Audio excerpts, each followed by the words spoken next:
Welcome to the UMO Coaches Show. I'm Michael Robertson for the Trojan Sports Network, joined by UMO men's basketball head coach Joey Higginbotham. And Coach, coming off of a result you weren't exactly looking for on the road against Emmanuel to open the conference season, but what did you learn from your team down there in Georgia?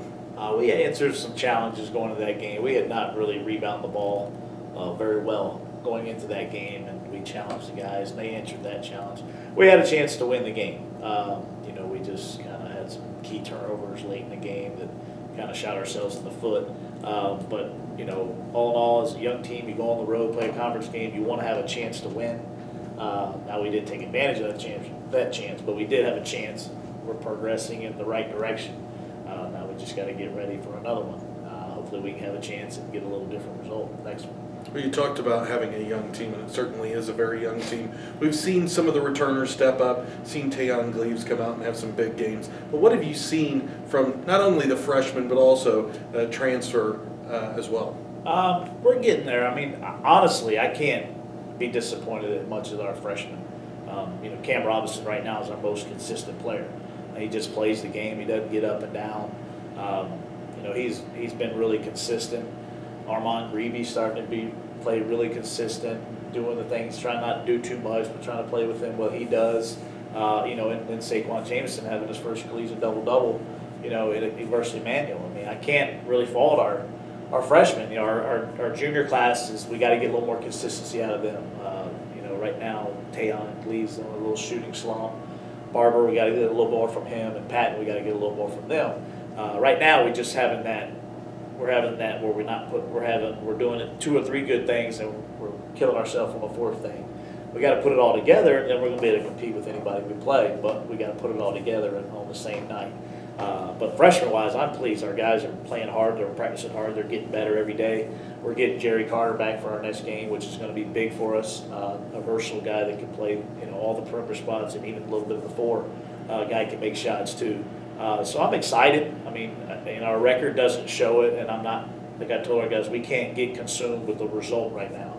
We got to get consumed with getting better every single day. And I see little strides, and we just got to get ready. Hopefully, put it all together for our next game. You talked about those freshmen, and you're 5 games in now to many of their collegiate careers. How tough is it in that transition, going from high school and maybe even elite high school basketball, but then going into some pretty tough Division II basketball as well? Oh, it's definitely a transition, and it's a transition that's not going to happen overnight. And I understand that, and they want it overnight. They got to understand this is still a process. The level. The way the kids compete on the college level is different. The size is different. They're not the guy all the time now. They're adjusting to different roles and things like that, not only shooting the ball, but defensively. That's probably where we've been most inconsistently is defensively. But we're coming off our best defensive effort, I thought, of the season against Emmanuel, holding them to 41% field goal shooting. And, we just got to build off that. We've had a few good practices here over Thanksgiving. And, just continue to build. Once we get over that hump and get that win, and we can start, really building on that. But right now, we got to get over that hump and get that win. So just for our psyche and mental right now. So I'm still excited. I'm ready to. I'm more motivated than I've ever been.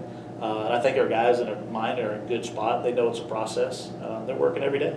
Looking ahead, you've got a pair of Road Conference Carolinas contests coming up this week. First, let's talk a little bit about Pfeiffer. What do you expect from the Falcons tomorrow evening? Watching film on Pfeiffer, they are turning their opponents over. They're forcing 28 turnovers a game. And bottom line, if we go in there and throw the ball in the bleachers, we're not going to like our result. But if we can take care of the basketball, I feel confident. But we have to they're going to trap us all over, anywhere, 94 feet, half court, everywhere. I mean, they're really playing a lot of guys, rotating them. They got one of the better players in the league back this year, A.J. Clark. But they're not a one-trick pony. They got a lot of guys that can shoot it and drive it. They're trying to spread you out. It's going to be a big challenge for us to go on their home floor and beat them. And, they're undefeated. But, ready or not, we got to be ready. From there, you hit the road and you go up to Lees-McRae, always kind of a tough place to play and a long trip to make. What are you expecting from Lees-McRae this weekend? Right now we can't really concentrate on our opponent as much as we need to concentrate on ourselves. But Lees-McRae, they play a tough matchup zone. They're going to press you a little bit. And they're playing up there is a different world.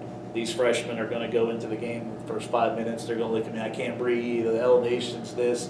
It's a whole different element on top of the game because of the elevation and all that. So it's going to be a big growing up experience for our guys to play. Start the conference off on the road, 3 straight road games. It's going to be a challenge for us, but we got to take it one possession at a time. Well, thank you for your time, Coach, and good luck with 2 contests this week. Appreciate it. This has been another edition of the UMO Coaches Show.